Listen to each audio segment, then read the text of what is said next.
نحمدہ و نصلی علی رسول الکریم اما بعد اعوذ باللہ من الشیطان الرجیم بسم اللہ الرحمن الرحیم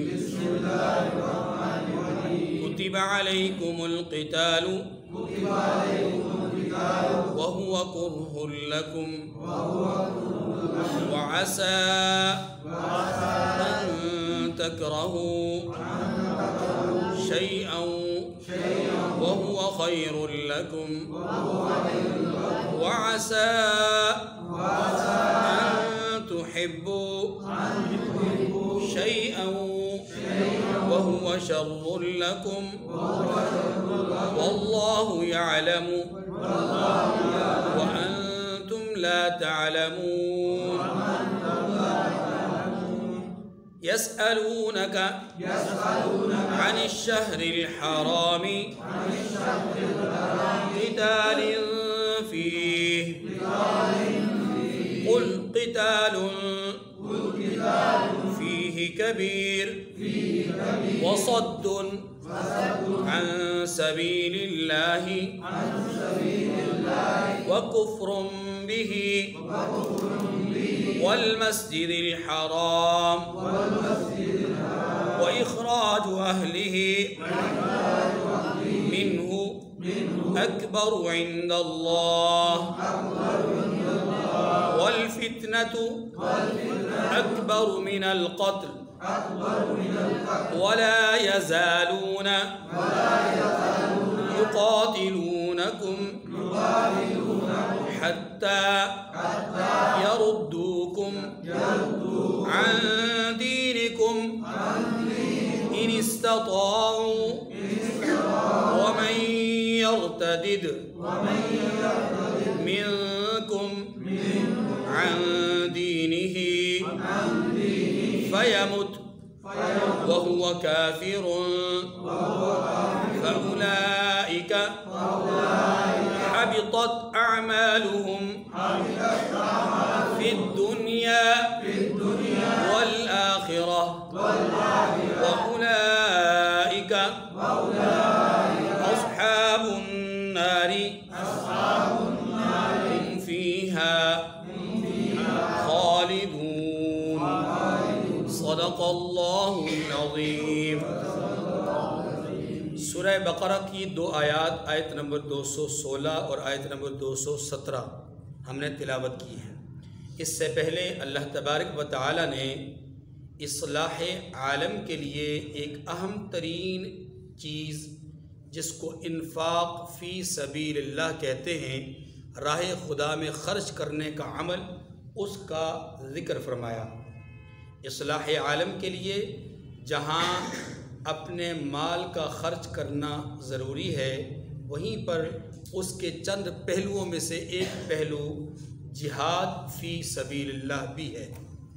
جہاد جہد سے ہے، اور جہد کمانا کوشش کرنا، اللہ کی شریعت کو، اللہ کے دین کو سربلند کرنے کے لیے، اللہ کے کلمے کو سربلند کرنے کے لیے جو بھی کوشش ہو، اس کوشش کو جہاد کہہ سکتے ہیں۔ وہ کوشش تحریر کی صورت میں ہو، تقریر کی صورت میں ہو، درس کی صورت میں ہو، تدریس کی صورت میں ہو، وعظ کی صورت میں ہو، تبلیغ کی صورت میں ہو، تعلیم کی صورت میں ہو، یا سلوک اور تصوف کی صورت میں ہو، جس صورت میں بھی آپ دیکھیں گے، تمام صورتوں میں مقصود اعلاء کلمت اللہ ہے، تو پھر یہ عمل جہاد کہلائے گا۔ اپنی اصلاح سے لے کر عالم کی اصلاح تک ہر ایک عمل انسان کا جہاد کہلائے گا۔ لیکن یاد رکھیے، جہاد ایک عام لفظ ہے اور قتال ایک خاص لفظ ہے۔ قتال کا معنی ہوتا ہے راہ حق میں دشمن کے مقابلے میں اللہ کے کلمے کو بلند کرنے کے لیے سیف و سنان کے ساتھ دشمن کا مقابلہ کرنا، اس کو قتال کہتے ہیں۔ اس کو کیا کہتے ہیں؟ پھر قتال یہ جو ہے جہاد، قتال جو قتال جہاد کے معنی میں، یا جو جہاد قتال کہلاتا ہے، اس کی دو قسمیں ہیں۔ ایک فرض عین ہے اور دوسرا فرض کفایہ ہے۔ تفصیل میں بہت پہلے عرض کر چکا ہوں، لیکن خلاصتاً عرض کر رہا ہوں کہ فرض عین جہاد اس وقت ہوتا ہے کہ جب دشمن مسلمانوں کے علاقے پر حملہ آور ہو جائے اور مسلمان اپنے اس علاقے میں دشمن کا مقابلہ کرنے کے لیے ناکافی ہوں، تو ایسی صورت میں یا دشمن کی مسلمانوں کی فوج ناکافی ہو، تو ایسی صورت میں صرف فوج پر نہیں بلکہ تمام مسلمانوں پر اپنی مملکت کا اور اپنے خطے کا دفاع کرنا اور دشمن کا مقابلہ کرنا فرض عین ہو جاتا ہے، فرض عین ہو جاتا ہے۔ یاد رکھیے کہ جہاد جب فرض عین ہو تو تب کسی کے لیے یہ لازم نہیں ہے کہ وہ اپنے والدین سے، اپنے سرپرست سے، اپنے بزرگ سے، اپنے بڑے سے اجازت لے۔ بغیر اجازت کے سب پر فرض عین ہے، جیسا کہ نماز فرض عین ہے تو اس کے لیے کسی سے اجازت لینے کی ضرورت نہیں۔ جہاد کی دوسری قسم ہے فرض کفایہ۔ فرض کفایہ جہاد اس وقت ہوتا ہے کہ جب دشمن پر حملہ کرنا ہو یا دشمن آپ کے خطے اور آپ کے عوام پر جب حملہ کرتے ہیں اور اس حملے کا دفاع کرنے کے لیے آپ کی فوج کافی ہوتی ہے اور وہ دفاع کرنا جانتی ہے، دفاع کر سکتی ہے، تو ایسی صورت میں جو فرض کی ذمہ داری ہے وہ فوج کی ہے اور جو رعایا ہے، عوام ہے، ان کے ذمے فرض عین نہیں ہے، فرض کفایہ ہے۔ اس میں سے کچھ لوگ بھی اگر ان مجاہدین کا فوج کا ساتھ دیں گے تو کافی ہو جائے گا، ٹھیک ہے، نہ بھی دیں تو فوج خود دفاع کے لیے کافی ہے، لہذا ان پر فرض عین نہیں ہے۔ ہاں، اس صورت میں جو بھی اگر فوج کا ساتھ دینا چاہتا ہے اور محاذ پہ لڑنا چاہتا ہے، ٹینک کے نیچے بارود باندھ کر کے لیٹنا چاہتا ہے، جیسا کہ ہمارے ماضی میں ہمارے بزرگوں نے کیا، تو اگر کوئی ایسا کرنا چاہتا ہے تو یہ جہاد چونکہ فرض عین نہیں ہے، فرض کفایہ ہے۔ ایسی صورت میں یاد رکھیے کہ جہاد جب فرض کفایہ ہو تو والدین سے اولاد کے لیے اجازت لینا ضروری ہے، یعنی اولاد پر لازم ہے کہ وہ اپنے والدین سے اجازت لے۔ کیوں؟ اس لیے کہ بسا اوقات یہ ہوتا ہے کہ والدین کی خدمت اس فرض کفایہ جہاد سے زیادہ بڑا فرض ہوتی ہے۔ رحمت دو عالم صلی اللہ علیہ وسلم کے پاس ایک صحابی آئے، عرض کی کہ یا رسول اللہ میں جہاد کے لیے جانا چاہتا ہوں۔ رحمت کائنات صلی اللہ علیہ وسلم نے فرمایا کیا تمہارے والدین حیات ہیں؟ عرض کی کہ یا رسول اللہ جی ہاں حیات ہیں۔ آپ نے فرمایا ان کی خدمت کر، ان کی خدمت میں آپ کے لیے جہاد ہے۔ حالانکہ یاد رکھیے کہ غزوہ تبوک کے موقع پر 3 صحابہ کرام پیچھے رہ گئے تھے، وہ جہاد کے لیے نہیں جا سکے تھے، تو رحمت دو عالم صلی اللہ علیہ وسلم نے ان سے بول چال بند کر دی تھی، یہاں تک کہ صرف خود نہیں بلکہ صحابہ کرام کو بھی بولنے سے، معاملات کرنے سے، لین دین کرنے سے منع فرما دیا تھا۔ صرف عام لوگوں کو نہیں بلکہ ان کی اولاد کو، ان کی بیویوں کو بھی ان سے بات کرنے سے منع کر دیا تھا۔ 50 دن اس کرب و بلا کے عالم میں انہوں نے گزارے، اور تب آج بھی مدینہ منورہ میں مسجد نبوی کے اندر ایک ستون ہے، اس ستون کے ساتھ انہوں نے اپنے آپ کو باندھ لیا تھا۔ ہاں جی، اس ستون کو یعنی اس ستون کے ساتھ باندھ کر اپنے آپ کو انہوں نے رکھ دیا کہ جب تک اللہ معاف نہیں فرمائیں گے اس وقت تک ہم یہاں سے اپنے آپ کو کھولیں گے نہیں یا اپنے آپ کو ہٹائیں گے نہیں۔ ایک صحابی نے ایسا کیا۔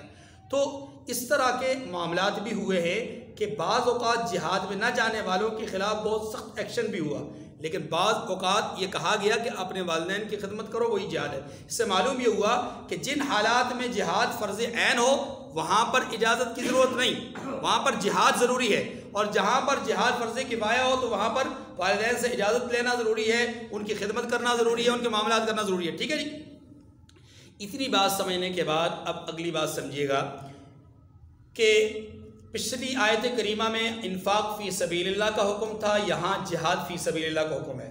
انفاق فی سبیل اللہ کے 2 فائدے ہیں۔ ایک فائدہ یہ ہے کہ انسان کے اندر سے ایک بری خصلت، ایک برائی یا ایک بری صفت جس کو بخل کہا جاتا ہے وہ نکل جاتی ہے اور انسان کا نفس مہذب ہو جاتا ہے۔ گویا پہلا فائدہ تہذیب نفس ہے۔ پہلا فائدہ کیا ہے؟ تہذیب نفس، کہ انسان کا نفس جو ہے وہ مہذب ہو جاتا ہے، بخل کی اس مذموم صفت سے نجات مل جاتی ہے۔ دوسرا فائدہ یہ ہے کہ انفاق فی سبیل اللہ سے غرباء اور مساکین کی اعانت ہوتی ہے۔ تو اسی طرح انفاق فی سبیل اللہ کے ساتھ اگر دوسری چیز کو ہم دیکھیں تو وہ ہے جہاد فی سبیل اللہ۔ تو جہاد فی سبیل اللہ کے بھی دو فائدے، جہاد فی سبیل اللہ کے بھی دو فائدے۔ ایک فائدہ یہ ہے کہ دنیا کی محبت دل سے نکل جاتی ہے۔ دنیا کی محبت، جس نے جان ہتھیلی پہ رکھ کر محاذ جنگ پہ جانا ہو، مجھے بتلائیے کیا وہ دنیا کے ساتھ محبت کرے گا؟ اسے جینا پسند ہوگا؟ وہ جینے کے ساتھ محبت کرے گا؟ ہرگز نہیں۔ دوسرا بڑا فائدہ یہ ہے کہ جہاد فی سبیل اللہ سے فتنہ اور فساد کی سرکوبی ہوتی ہے، اور یہی مقصد ہوتا ہے جہاد فی سبیل اللہ کا، وَلَوْلَا دَفْعُ اللَّهِ النَّاسَ بَعْضَهُمْ بِبَعْضٍ لَهُدِّمَتْ صَوَامِعُ وَبِيَعٌ۔ ٹھیک ہے، اگر جہاد فرض نہ کیا جاتا تو پھر نہ کلیسے بچتے، نہ مساجد بچتی، نہ کوئی اور مذہبی عبادت گاہیں بچتی۔ تو اس کا مطلب یہ ہوا کہ جہاد ہی کی برکت ہے کہ دنیا کے اندر امن قائم ہو سکتا ہے، جہاد کی برکت سے۔ آج دنیا میں بد امنی اور بے چینی اور بے سکونی کی بڑی وجوہات میں سے ایک بڑی وجہ یہ ہے کہ اذا ترکتم الجہاد لسلط اللہ علیکم الذلہ، کہ جب تم جہاد کرنا چھوڑ دو گے تو تم پر ذلت اور مسکنت طاری کر دی جائے گی۔ آج جو پوری دنیا ذلت اور مسکنت کا شکار ہے تو وجہ اس کی یہ کہ جہاد چھوڑ دیا گیا ہے۔ ٹھیک ہے جی، یہ تمہیدی بات سمجھنے کے بعد اب یہ سمجھیے کہ پہلی جو آیت کریمہ ہے اس کا ترجمہ دیکھیں، پھر اس کے بعد میں بات کرتا ہوں۔ کتب علیکم القتال وہو کرہ لکم، کتب علیکم القتال وہو کرہ لکم، تم پر اللہ کے راستے میں لڑنا فرض کر دیا گیا ہے، یا یہ فرض عین ہے، یہ فرض کفایہ ہے۔ وہ تمہیں ناگوار تو ہوگا، مگر عجب نہیں کہ ان تکرہوا شیئا وہو خیر لکم، کہ ایک چیز تم کو بری لگے اور وہ تمہارے حق میں بھلی ہو۔ وَعَسَىٰ أَن تُحِبُّوا شَيْئًا وَهُوَ شَرٌّ لَكُمْ، اور یہ بھی عجب نہیں کہ ایک چیز تم کو بھلی لگے اور وہ تمہارے لیے مضر ہو۔ وَاللَّهُ يَعْلَمُ وَأَنْتُمْ لَا تَعْلَمُونَ، ان باتوں کو اللہ ہی بہتر جانتے ہیں، تم نہیں جانتے۔ اب آیت کریمہ کا ترجمہ پڑھنے کے بعد اب سمجھیے، جہاد فی سبیل اللہ یعنی قتال فی سبیل اللہ کا عمل، اللہ فرماتے ہیں تمہیں برا لگے گا۔ اب سوال پیدا ہوتا ہے کہ اگر اللہ کا حکم انسان کو، مسلمان کو برا لگے تو کیا وہ مسلمان رہتا ہے؟ اللہ پاک یہ فرما رہے ہیں کہ کتب علیکم القتال وہو کرہ لکم، جہاد تم پر فرض کیا گیا ہے، قتال تم پر فرض کیا گیا ہے، وہ تمہیں برا لگتا ہے۔ تو برا لگنے کا معنی کیا ہے، اس کو ذرا سمجھیے گا۔ دیکھیے، برا لگنا بمعنی کراہت، ناپسندیدگی، برا ہی کہہ لیں آپ اس کو، ہم جس کو اردو میں بھی برا کہتے ہیں کہ یہ بات مجھے بہت بری لگی ہے، مطلب یہ کہ مجھے اچھی نہیں لگی، میں نے اس بات کو پسند نہیں کیا، مجھے آپ سے یہ توقع نہیں تھی کہ آپ اس طرح کی بات کریں، یہاں بری لگنے سے یہ مراد ہے۔ ٹھیک ہے، تو اب سمجھیے کہ یہ جو برا لگنا ہے، ناپسندیدگی ہے، ناپسندیدگی ہو یا اس کو برا لگنے ہی کا لفظ کے معنی میں لے لیں، ناپسندیدگی کے معنی میں لے لیں، کراہت کے معنی میں لے لیں، ہر صورت میں سوال پیدا ہوتا ہے کہ کیا حکم الہی کو ناپسند کرنا، حکم الہی کو مکروہ سمجھنا، حکم الہی کو ناپسندیدہ کہنا، کیا یہ انسان کو دائرہ اسلام میں باقی چھوڑتا ہے؟ اس کا جواب یہ ہے کہ دیکھیے، یہاں جو ناپسندیدگی کا اظہار کیا گیا ہے اس ناپسندیدگی کو سمجھیے۔ ناپسندیدگی انسان کی زندگی میں دو طرح کی ہوتی ہیں، ایک یہ ہوتی ہے کہ انسان حکم کو پسند نہ کرے، اور دوسرا یہ ہوتا ہے کہ انسان حکم کو تو پسند کرتا ہے، یعنی عقلاً وہ اس کو برا نہیں سمجھتا، لیکن طبعاً اس کو ناپسندیدہ سمجھتا ہے، یعنی مشقت بھرا کام سمجھتا ہے، تکلیف دہ کام سمجھتا ہے، اس کو اپنے لیے جو ہے وہ یوں سمجھ لیں کہ غم کا معاملہ سمجھتا ہے یا مصیبت کا معاملہ سمجھتا ہے، تکلیف کا معاملہ سمجھتا ہے۔ اس تکلیف کو، اس غم کو، اس پریشانی کو، ہاں جی، زخموں کے خوف کو مد نظر رکھتے ہوئے، جان جانے کے خوف کو مد نظر رکھتے ہوئے، یہ طبعاً چونکہ انسان کو ناپسند ہوتا ہے کہ وہ اپنے بیوی بچوں کو چھوڑ کر کے میدان کارزار میں جائے۔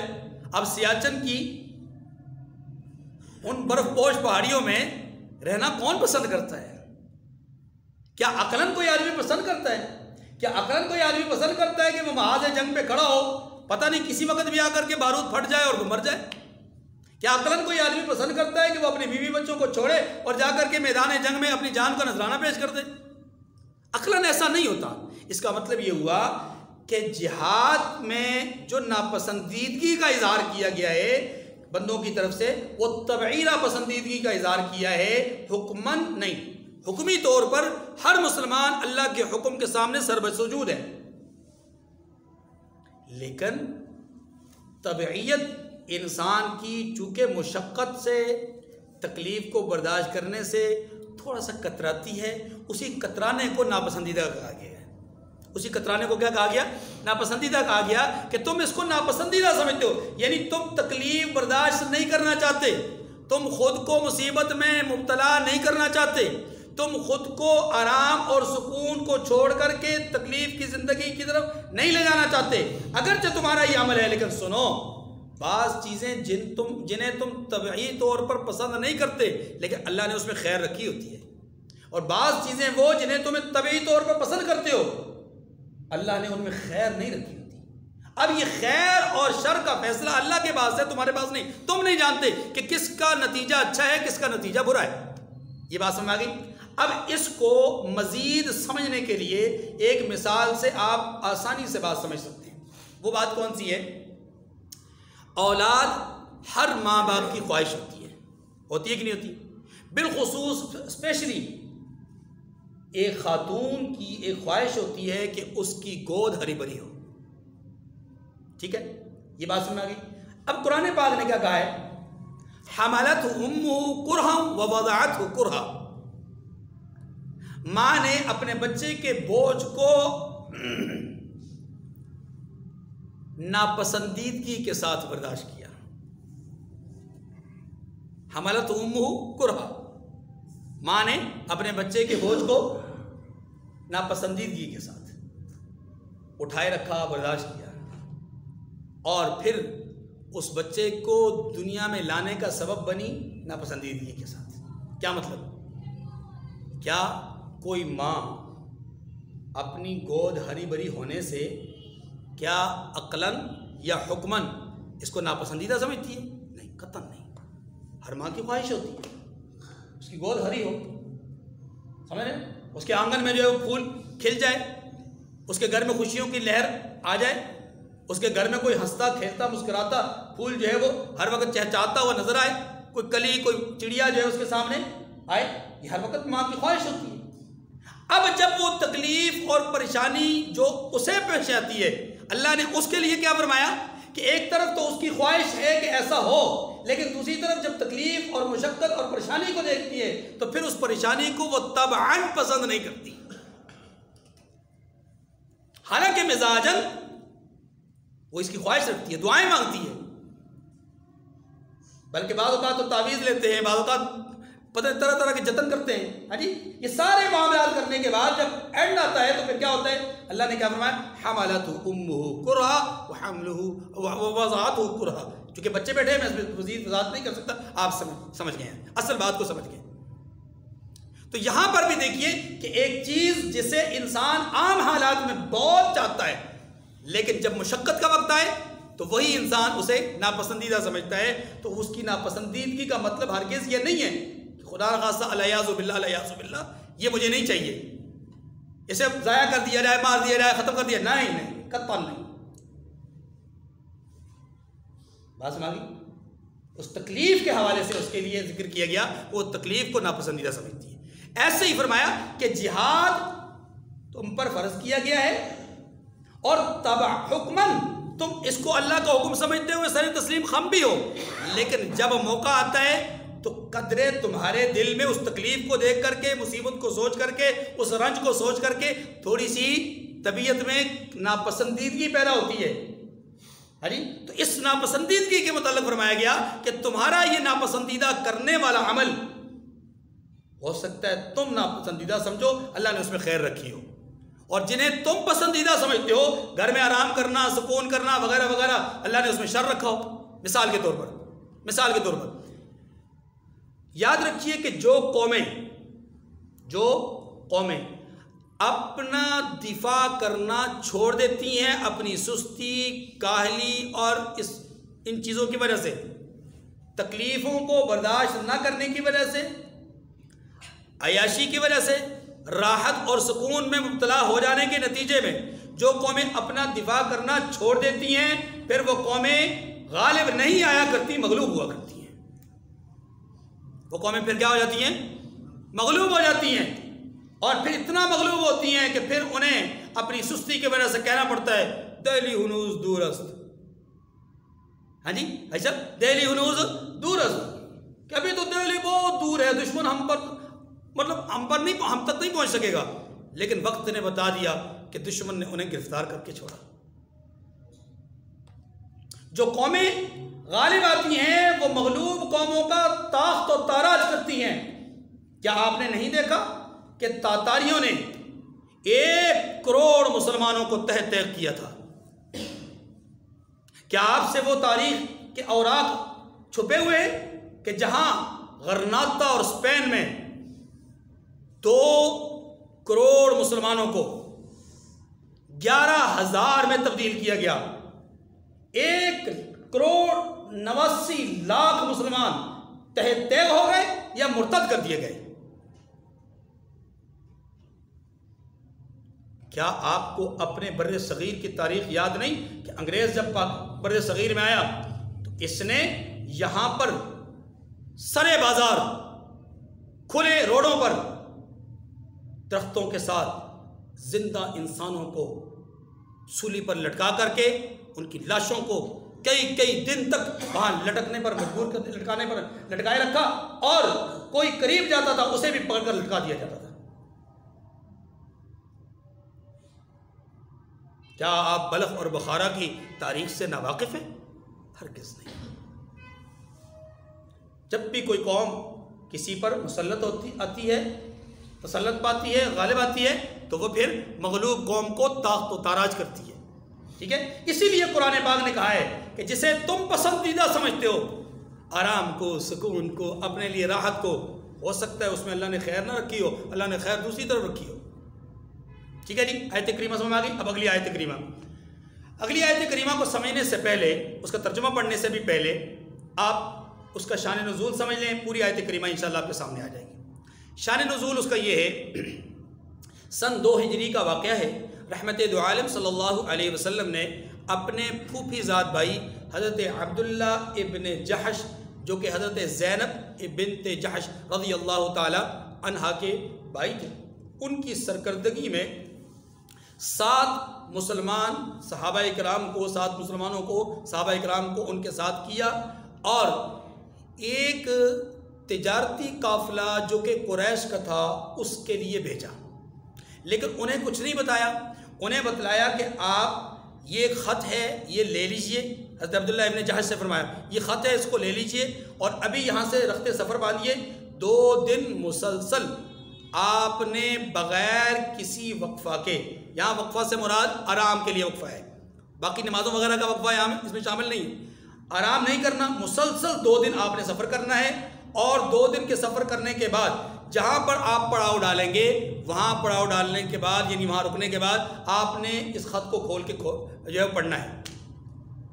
حضرت عبداللہ ابن جحش اپنے ساتھیوں کے ساتھ رخت سفر باندھتے ہیں، 2 دن کا مسلسل سفر ہے، طے کرنے کے بعد پڑاؤ ڈالتے ہیں ایک جگہ پر، وہاں اس خط کو کھولتے ہیں۔ خط میں یہ لکھا ہوا تھا کہ اپنے ساتھیوں کو لے کر کے وادی نخلہ میں، جو کہ طائف اور مکہ کے درمیان میں ہے، یہاں پر آپ پہنچیں، اور پہنچ کر کے کفار قریش کا ایک قافلہ آ رہا ہے تجارتی، اس تجارتی قافلے کو آپ نے روکنا ہے۔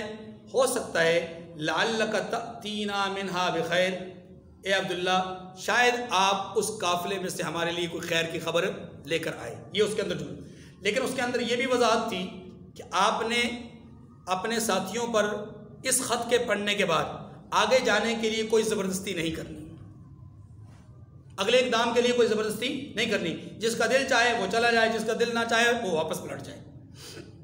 حضرت عبداللہ نے خط پڑھا، خط پڑھنے کے بعد اپنے ساتھیوں سے کہا کہ فمن کان منکم یرید الشہادۃ فلینطلق، تم میں سے جو شہادت کو چاہتا ہے وہ چل پڑے میرے ساتھ، اور جو تم میں سے چاہتا ہے کہ وہ واپس پلٹے تو فلیرجع، واپس چلا جائے۔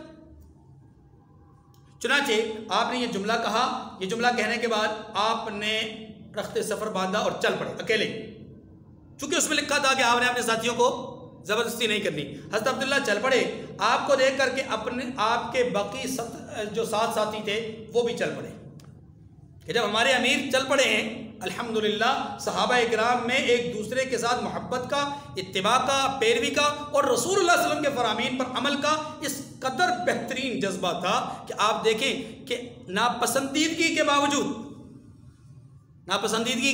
باوجود چل پڑے ساتھ۔ اب یہ ناپسندیدگی کیوں ہے؟ اب اس بات کو سمجھیے۔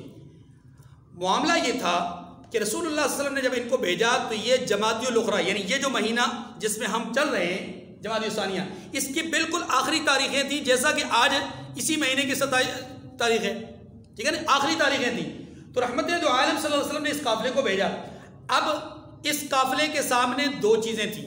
ایک بات یہ تھی کہ ہم مسلسل چلیں اور چل کر کے رجب شروع ہونے سے پہلے دشمن پر حملہ کر لیں تاکہ وہ خیر ہمیں مل سکے جس کی رسول اللہ صلی اللہ علیہ وسلم نے پیشن گوئی فرمائی، یا پھر دوسری صورت یہ ہے کہ کچھ سستی کریں اور اس کے نتیجے میں رجب کا چاند نظر آ جائے تو اب لڑائی کرنا حرام ہو جائے گی۔ اب لڑائی کرنا کیا ہو جائے گی؟ کیونکہ شریعت مطہرہ سے پہلے ہی، شریعت مطہرہ کے نزول سے پہلے ہی 4 مہینوں کو عرب حرام سمجھتے تھے، اور قرآن پاک نے بھی ان کا ذکر کیا ہے، ان عدت الشہور عند اللہ 12 شہرا، اللہ کے ہاں 12 مہینوں میں سے منہا 4 حرم، 4 مہینے ایسے ہیں کہ جو حرام کر دیے گئے ہیں جنگ و جدال کے لیے، قتال و لڑائی کے لیے، ان میں لڑائی نہیں کر سکتے۔ وہ 4 مہینے کون سے ہیں؟ ذیقعدہ، ذی الحج، محرم، یہ 3 لگاتار ہیں، اور ایک مہینہ بہت بعد میں، یعنی جمادی الثانیہ کے بعد جو مہینہ آتا ہے جس کو رجب کہتے ہیں، رمضان سے 2 مہینے پہلے جو مہینہ آتا ہے اس کو رجب کہتے ہیں۔ گویا اب یہ بھی سمجھ لیجیے کہ اب رمضان میں 3 مہینے رہ گئے، اگلا مہینہ رجب کا ہے، اس کے بعد شعبان، رجب نہیں 2 مہینے رہ گئے، رجب ہے، اس کے بعد شعبان ہے، اور شعبان کے بعد پھر کیا ہے؟ رمضان المبارک ہے، تو گویا 2 مہینے کے بعد پھر رمضان۔ اب یہ سمجھیے کہ رسول اللہ صلی اللہ علیہ وسلم نے جب ان کو بھیجا تو رجب کا چاند نظر آنے ہی والا تھا، جمادی الاخری کی آخری تاریخیں تھیں، ذہن میں یہ بات بھی موجود تھی کہ تھوڑی سی سستی کی تو رجب کا چاند نظر آئے گا، اور اگر جلدی کرتے ہیں تو پہلے ہی مشقت، پہلے ہی تکلیف، 2 دن مسلسل چلے ہیں، یہ ساری چیزیں، سارے ماحول، سارے معاملات ان کے سامنے۔ لیکن جب امیر لشکر کو دیکھا کہ چل پڑے تو یہ بھی چل پڑے۔ اب چلتے چلتے چلتے وادی نخلا میں پہنچے، وادی نخلا میں پہنچے تو وہاں پر جا کر ایک جگہ پہ پڑاؤ ڈال دیا۔ کچھ ہی لمحات کے بعد، کچھ ہی دیر کے بعد ہوا کیا کہ شام کا وقت تھا اور کفار کا وہ قافلہ وہاں آ پہنچا۔ 4 افراد تھے اس میں، اور وہ طائف سے کچھ خریداری کر کے، کچھ چیزیں بیچ کر، کچھ چیزیں خرید کر کے آ رہے تھے، جس میں کشمش وغیرہ ان کے پاس چیزیں تھیں، اور یہ بھاری مقدار میں۔ حضرت عبداللہ ابن جحش رضی اللہ تعالیٰ عنہ نے اپنے قافلے کی طرف جب ان کی نظر دور سے پڑتے ہوئے دیکھا تو انہیں محسوس ہوا کہ یہ اب چھپیں گے، دور سے ہیں، چھپ جائیں گے یا بھاگ جائیں گے تو ہم ان پر حملہ آور نہیں ہو سکیں گے۔ چنانچہ انہوں نے فوری طور پر اپنے ایک ساتھی حضرت عکاشہ رضی اللہ تعالیٰ عنہ کے سر سے بالوں کو مونڈ دیا، سر پہ اس طرح پھیر دیا، اور اس طرح پھیر کر کے ان سے کہا کہ آپ سامنے ہو جائیں۔ اب جب حضرت عکاشہ ننگے سر کے ساتھ بغیر بالوں کے جب سامنے ہوئے تو دشمن یہ سمجھا کہ حضرت عمار کی قوم میں سے ہیں، اور یہ تو بزدل لوگ ہیں، یہ تو بہادر لوگ نہیں ہیں۔ حضرت عمار ابن یاسر رضی اللہ تعالیٰ عنہ، جن کی والدہ حضرت سمیہ رضی اللہ تعالیٰ عنہ کو 80 سالہ بڑھیا کو مکہ کے چوک میں 2 لخت کیا گیا تھا، وہ سمجھتے تھے کہ شاید یہ بزدلی کی وجہ سے ایسا کر رہے ہیں۔ رب محمد کی قسم ایسا نہیں تھا، وہ تو حکم رسول کی وجہ سے خاموش تھے، لیکن دشمن یہ سمجھ رہا تھا کہ عمار کی قوم میں سے ہیں، بزدل ہیں، یہ تو کچھ نہیں کر سکیں گے۔ چنانچہ انہوں نے چھپنے کے بجائے، بھاگنے کے بجائے آگے کا سفر جاری رکھا۔ جب قریب پہنچے تو ان ساتھیوں نے حملہ کر دیا۔ اچھا، یہ جو 8 ساتھی یہاں سے چلے تھے وادی نخلا سے پہلے، 2 ساتھی ایسے تھے کہ جن کا اونٹ گم ہو گیا تھا، ان میں سے ایک حضرت سعد بن ابی وقاص رضی اللہ تعالیٰ عنہ تھے اور ایک اور صحابی تھے۔ ان کا جو ہے وہ اونٹ گم ہو گیا، یہ اس اونٹ کی تلاش میں رک گئے۔ حضرت عبداللہ نے کہا کہ ہم تو نہیں رکیں گے کیونکہ اب وقت کی قلت ہے، یہ چل پڑے۔ 6 لوگ چلے گئے، باقی 2 لوگ رک گئے۔ اب میدان میں موقع پر 6 لوگ ہیں، ادھر مقابلے میں 4 لوگ ہیں۔ حملہ کیا انہوں نے، حملہ کر کے ایک آدمی کو اس میں سے واصل جہنم کر دیا، 2 آدمیوں کو گرفتار کر دیا، ایک آدمی نوفل نام کا وہ بھاگ گیا۔ یہ تو تھا پس منظر۔ اب ہوا کیا، جب یہ واقعہ رونما ہوا تو یہ مغرب کے بعد کا واقعہ تھا، یعنی رات کی تاریکی کا واقعہ تھا، اور آپ جانتے ہیں کہ چاند طلوع ہوتا ہے شام کے وقت۔ اب ان کے خیال میں یہ تھا کہ یہ جمادی الاخری جمادی الثانیہ کی آخری تاریخ ہے، یعنی آج 30 تاریخ ہے، حقیقت میں وہ 29 تاریخ کے یا 29 دنوں کا مہینہ تھا، اور وہ جو چاند تھا، یعنی وہ جو رات تھی، اس رات کو رجب کا چاند نظر آ چکا تھا۔ اب انہوں نے معاملہ کر لیا، لڑائی ہو گئی، ایک آدمی مارا گیا، 2 گرفتار ہو گئے، ایک بھاگ گیا۔ دشمنان اسلام نے، قریش مکہ نے، کفار مکہ نے ہرزہ سرائی کرنا شروع کر دی۔ لو جی، محمد صلی اللہ علیہ وسلم نے ایک نیا کام شروع کر دیا ہے کہ اشہر حرم کا احترام بھی چھوڑ دیا ہے، اپنے جد امجد حضرت ابراہیم کے طریقے اور ملت کو، ان کے اصول اور قاعدے اور ضابطے کو ہی ترک کر دیا ہے کہ انہوں نے اشہر حرم کی بھی پاسداری نہیں کی۔ ہاں جی، اشہر حرم شروع ہو چکا اور انہوں نے ہم پر حملہ کیا۔ رحمت دو عالم صلی اللہ علیہ وآلہ وسلم کی یہ بھیجی ہوئی جماعت، جب انہیں بھی اندازہ ہوا کہ ہم تو رجب کی پہلی تاریخ میں حملہ آور ہو چکے، اب افسوس کرنے لگے۔ لیکن اب کرتے کیا نہ کرتے، جو سامان لیا تھا، جو قیدی ساتھ لیے تھے، لے کر چل پڑے۔ لعلک تأتینا منہا بخیر، اللہ کے رسول نے فرمایا تھا شاید اس میں سے تم خیر کی خبر لے کر آؤ، لے کر چلے گئے۔ اللہ کے رسول کے پاس پہنچے، رسول اللہ علیہ وسلم تک یہ خبر بھی پہنچی اور وہ خبر بھی پہنچی کہ انہوں نے رجب کی پہلی تاریخ میں حملہ کر دیا۔ تو دشمن کیا کہہ رہا ہے؟ تو رحمت دو عالم صلی اللہ علیہ وسلم بھی پریشان، رحمت دو عالم صلی اللہ علیہ وسلم بھی پریشان اور صحابہ اکرام بھی پریشان۔ اللہ تعالیٰ نے یہ آیت کریمہ نازل فرمائی کہ محبوب، دشمن آپ سے یہ کہتا ہے کہ آپ اشہر حرم کا احترام نہیں کرتے، تو ان سے کہو کہ ہمارے ساتھیوں نے اشہر حرم کا احترام کیا، وہ تو غلطی سے، ناواقفی اور ناسمجھی میں ان سے رجب کی پہلی تاریخ میں حملہ ہو گیا، انہیں پتہ ہی نہیں تھا۔ لیکن تم تو جانتے بوجھتے جو حرکتیں کر رہے ہو، تمہاری حرکتیں ان کے اس حملے سے کہیں بڑھ کر ہیں۔ اور پھر اللہ نے کفار مکہ کی 5 بری خصلتوں کو بیان کیا ہے۔ اب دیکھیے، فرمایا یسألونک ماذا ينفقون، یسألونک عن الشہر الحرام قتال فیہ، اے محبوب آپ سے لوگ پوچھتے ہیں کہ عزت والے مہینوں میں لڑائی کرنے کے بارے میں، عزت والے مہینوں میں لڑائی کرنے کے بارے میں آپ سے پوچھتے ہیں۔ قل قتال فیہ کبیر، آپ فرما دیجئے کہ اس میں لڑنا بہت بڑا گناہ ہے۔ اشہر حرم میں لڑنا یہ تو اٹل فیصلہ ہے، اگر کہیں غلطی سے ناواقفی کی بنیاد پر ایسا ہو جائے تو اس کا حکم الگ ہے، جان بوجھ کر ایسا کرنا بہت بڑا گناہ ہے۔ لیکن سنو، وَصَدٌ عَن سَبِيلِ اللَّهِ 1، وَكُفْرٌ بِهِ 2، وَالْمَسْجِدِ الْحَرَامِ 3، وَإِخْرَاجُ أَهْلِهِ مِنْهُ أَكْبَرُ عِنْدَ اللَّهِ 4، وَالْفِطْرَةُ أَكْبَرُ مِنَ الْقَتْلِ 5 باتیں۔ فرمایا کہ وَصَدٌ عَن سَبِيلِ اللَّهِ، راہ خدا سے روکنا، میں ہر ایک کے ساتھ مطلب مفہومی ترجمہ صاحب بیان کر رہا ہوں، راہ خدا سے روکنا بڑا جرم ہے ناواقفی سے راہ حق میں لڑنے سے۔ یا یوں سمجھ لیجئے کہ اشہر حرم میں ناواقفی کے طور پر، ناسمجھی کے طور پر حملہ کرنا اتنا بڑا جرم نہیں جتنا بڑا جرم جو ہے وہ راہ حق میں چلنے والوں کا راستہ روکنا۔ نمبر 2، وَكُفْرٌ بِهِ، اللہ کے راستے کا انکار کرنا، یہ اس سے بھی بڑا جرم ہے، اس سے بھی بڑا جرم ہے۔ اور پھر تیسرا بڑا جرم یہ ہے کہ والمسجد الحرام، مسجد حرام سے لوگوں کو روکنا۔ تم کون ہوتے ہو لوگوں کو مسجد حرام سے روکنے والے؟ اس سے اشارہ ہے کہ جب صحابہ کرام مکہ مکرمہ میں تھے تو مکہ مکرمہ میں بیت اللہ کے اندر عبادت نہیں کرنے دی جاتی تھی، یہ اسی کی طرف اشارہ ہے.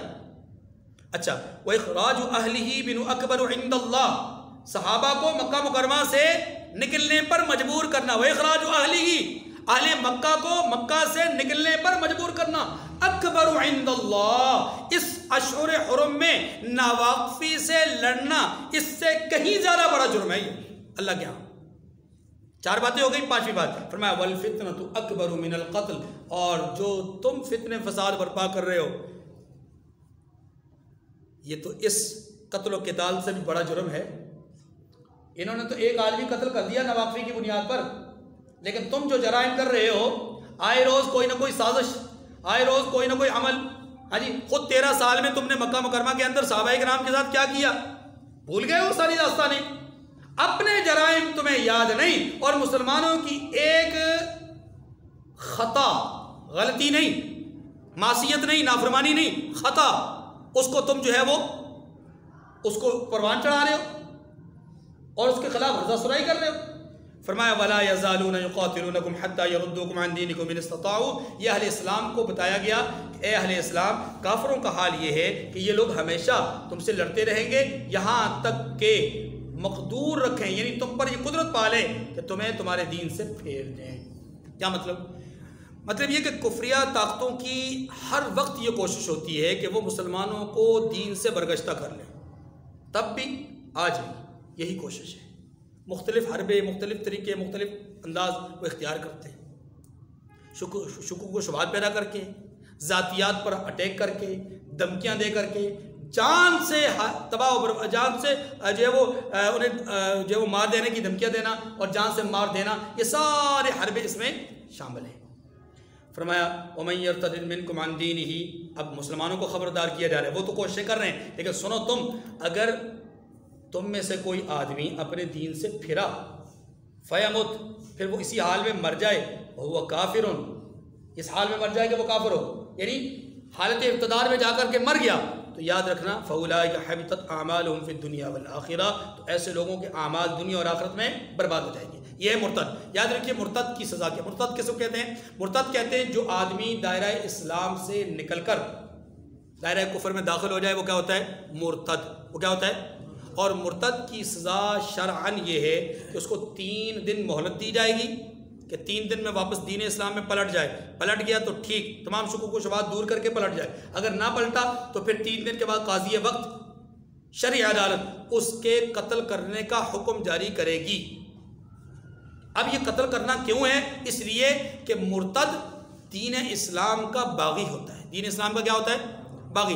اور کسی بھی سوسائٹی میں، کسی بھی معاشرے میں، کسی بھی کنٹری اور کسی بھی ملک کے اندر یاد رکھیے قانون اور ضابطہ یہی ہے کہ اس ملک کے اس قانون کی مخالفت کرنے والا، بغاوت کرنے والا، اس قانون کی بغاوت کرنے والا آدمی اس ملک کے قانون کے مطابق کیا ہوتا ہے؟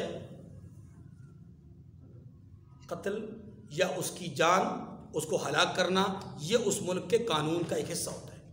کوئی بھی ملک باغی کو چھوڑتا نہیں ہے. باغی کی سزا ہمیشہ ہر ملک کے اندر قتل ہی ہے. تو جب ملکوں کے اندر یہ قانون ہے تو یاد رکھیے مذہب کے اندر بھی یہی قانون ہے کہ مذہب اسلام اگر مرتد کی سزا قتل کہتا ہے تو یہ سزا یاد رکھیے کوئی ایسا معامل نہیں کہ جس کو ظلم کہا جائے. یہ ظلم نہیں ہے، بلکہ حقیقت میں یہ اسی قانون کا حصہ ہے جو پوری دنیا بین الاقوامی طور پر اس قانون کو تسلیم کرتی ہے، مانتی ہے. کیا آپ نے نہیں دیکھا کہ بنگلہ دیش میں ہر 2 4 5 مہینے کے بعد ایک آدمی کو پھانسی لٹکا دیا جاتا ہے؟ کون ہوتے ہیں وہ لوگ؟ کیا وہ کافر ہیں؟ کافر نہیں، ہرگز نہیں، مسلمان ہیں.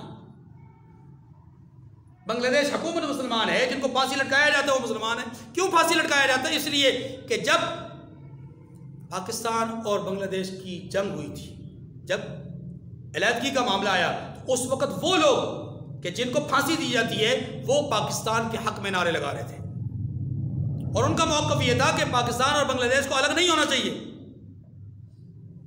ان کو باغی قرار دیا گیا اور باغی کی سزا ان کے ہاں قتل ہے. پوری دنیا کے ہاں قتل ہے، وہ بھی قتل کر دیتے. ٹھیک ہے جی. تو یہاں یہ بات ذہن نشین فرما لیں کہ باغی کی سزا بیان کی گئی ہے، یعنی مرتد کی. فرمایا مرتد کی سزا یہ ہے کہ دنیاوی اعتبار سے اس کو پھانسی اپنا قتل کیا جائے گا، اور آخرت کے اعتبار سے بتایا گیا کہ اس کے اعمال ضائع ہو گئے. اولئک اصحاب النار، یہی لوگ دوزخ میں جانے والے ہیں. ہم فیہا خالدون، ہمیشہ اس میں رہیں گے. اللہ تعالیٰ مجھے اور آپ کو سمجھنے کی توفیق کامل نصیب فرمائے. وآخر الدعوانا الحمد للہ رب العالمین.